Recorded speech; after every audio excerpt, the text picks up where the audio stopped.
today to be able to say a few words about Tom Hyland. I, like many people, didn't know about East Timor until I joined Trócaire and I was covering the Asia file. And looking at all the work that I had to do, it seemed that East Timor would be the smallest part of that. But of course, at that stage, I had not met Tom Hyland. So I soon realised that East Timor would both be a job and a passion, inspired by Tom's determination and imagination. The late Justin Kilcullen of Trócaire used to describe Tom as one of life's natural political geniuses. And it's the perfect description. It encapsulates his imagination, his fearlessness, his charm, his humour, and his sheer intelligence. He really was a unique talent. Tom made East Timor a foreign policy issue that mattered to Irish people and therefore to the Irish political system. Within a couple of years, he personally knew all the key politicians, and not just those on the opposition benches. He deployed his charm, he cajoled, he inveigled, and within a short period of time, he had a substantial coalition of politicians that he could draw on.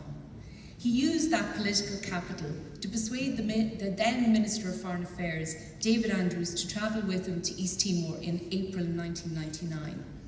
David Andrews was the first EU Foreign Minister to do so, and the political significance of that visit was absolutely immense. It happened at a particularly volatile time in East Timor, with a referendum on independence planned for August of that year. Anti-independence militias had been established. Most of them were... That was a mic drop that wasn't planned. Thank you.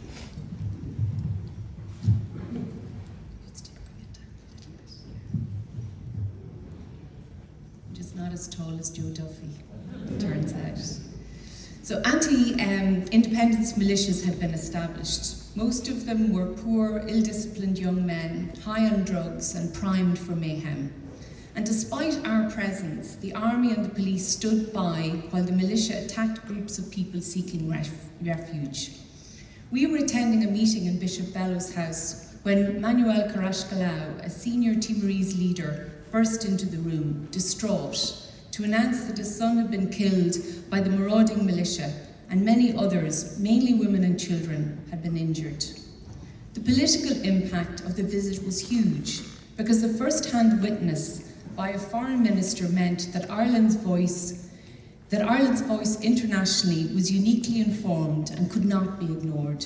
The independence referendum went off peacefully, with a resounding result in favour of independence.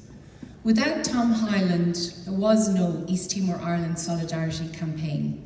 Yet, it's equally true that many people helped along the way. A very special tribute must be paid to AFRI, and especially to Joe Murray, who spoke earlier.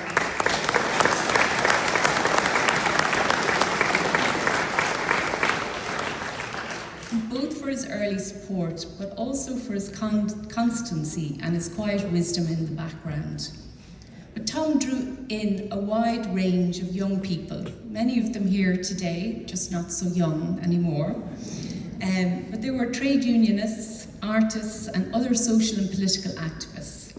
There were many journalists, Conor O'Cleary, David Shanks, who's here today, Joe Humphreys, and of course Joe Duffy, who's doing such a lovely emceeing job. But Tom used to tell us that Marion Finucane told him that he was her hero. Of course, we've no independent verification of that now, but of course we can hardly contradict him. But he made the campaign a whole-of-society movement. When the Timorese leadership in exile, such as Ramos Horta, who you heard earlier, when he came to Ireland, the visits were really well organised and they got political traction. As the campaign became more successful and moved from Lafanu Road to Dame Street, there were accounts and employees to manage. So some structure was required. A board was put in place, many of whom are here this evening. I see Ruth and Barbara and Donny. The board, everyone I think is a witness, the board both loved it. The board was something that Tom both loved and hated.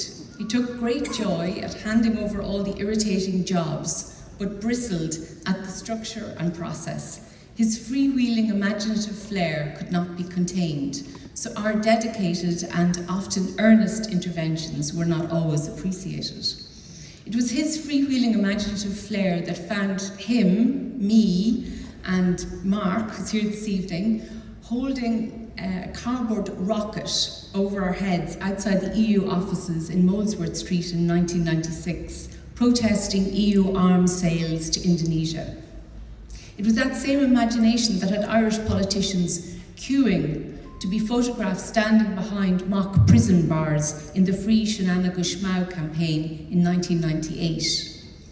He was determined to protest the visit of the Australian Foreign Minister Gareth Evans to Ireland, and his fearlessness allowed him to deliver straight messages to the minister when given the chance. I opened the Irish Representative Office in Timor-Leste in 2000 and was the first Irish representative. But that office would not have been there without Tom. The decision to open it was directly a result of the campaign. So all of what I have said and what everybody else has said, and more to be said this evening, is very, very true.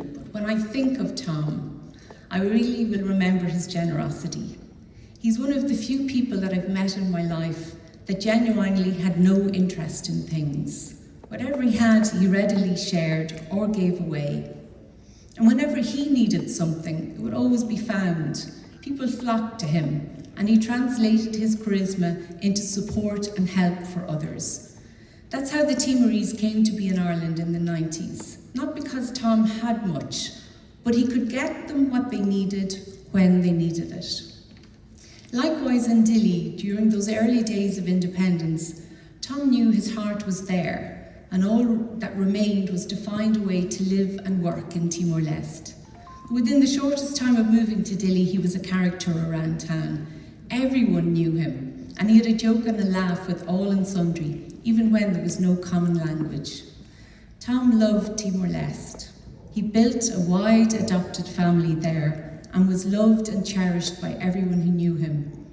He died in the place that he loved, surrounded by people who loved him. I know he wanted nothing more. Thank you very much.